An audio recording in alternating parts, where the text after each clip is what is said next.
बॉडीची आपल्या बॉडीची घाण रे आपल्या बॉडीची घाण रे बरं, आपण सांगताय ते सगळे खरे आहे. मी सगळी व्यक्तिगत स्वच्छता ठेवतो तरीही मला डेंग्यू झाला असं कसं काय? आणि माझ्या बापाला चिकनगुनिया. येता जाता मी धुतो हातपाय, येता जाता मी धुतो हातपाय, तरी मला मलेरिया झालाच कसं काय? फ्रेंडशिप अफेयर ना लवेरिया हुआ, फ्रेंडशिप अफेयर ना लवेरिया हुआ, ये गया यार इसको मलेरिया हुआ, मलेरिया हुआ, जहरी मलेरिया हुआ. बरोबर मित्रा, आपल्या व्यक्तिगत स्वच्छतेबरोबरच आपल्या परिसराचीही स्वच्छता जोपासली पाहिजे. आपल्या घराच्या सभोवताली पाणी, सांडपाणी साचू देऊ नये, ज्यामुळे डासांचा प्रादुर्भाव होणार नाही व आपल्याला डेंग्यू, मलेरिया, चिकनगुन्या यांसारखे आजारही होणार नाहीत. गावात स्वच्छता नाही म्हणून वेगवेगळे आजारी सहजपणे होतात, पण शहरात राहणाऱ्या त्या बलबीर पाशाला एड्स कसा काय? गंदी बात, गंदी गंदी गंदी गंदी गंदी बात, गंदी बात, गंदी गंदी गंदी गंदी गंदी बात. अरे गंदी बात, एड्स म्हणजे तर गंदी बात. चला तर मग एड्सच्या आजाराविषयी मोकळेपणाने चर्चा करूया.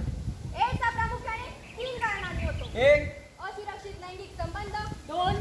HIV दूषित सुया, प्लेट, इंजेक्शन इत्यादी वापरल्यामुळे. 3. HIV बाधित मातेपासून तिच्या बाळात. हे सर्व टाळण्यास आपण एड्स पासून दूर राहू शकतो. फक्त एड्सच नव्हे तर स्वाईन फ्लू, बर्ड फ्लू व इतर विषाणूजन्य आजारांविरोधाची लढाई आपल्याला जिंकायची असेल तर सर्व समाजाला, राष्ट्राला एकत्र यावे लागेल. चला तर मग. बार बार हो, बोल तैयार हो, अपनी जीत हो, उनकी हार हो. बार बार हो, बोलो यार हो, अपनी जीत हो, उनकी हार हो.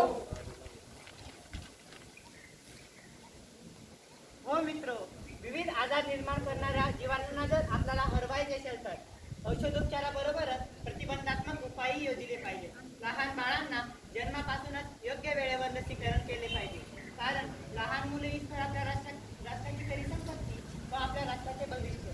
मित्र, सुदृढ बालके, बलशाली तरुण व आरोग्यवान नागरिकच आपल्या देशाला महासत्ता बनवू शकतील. चला तर मग. मी भारी, माझं गाव भारी, माझा देश भारी, जमायला आपलं तर सगळंच लय भारी.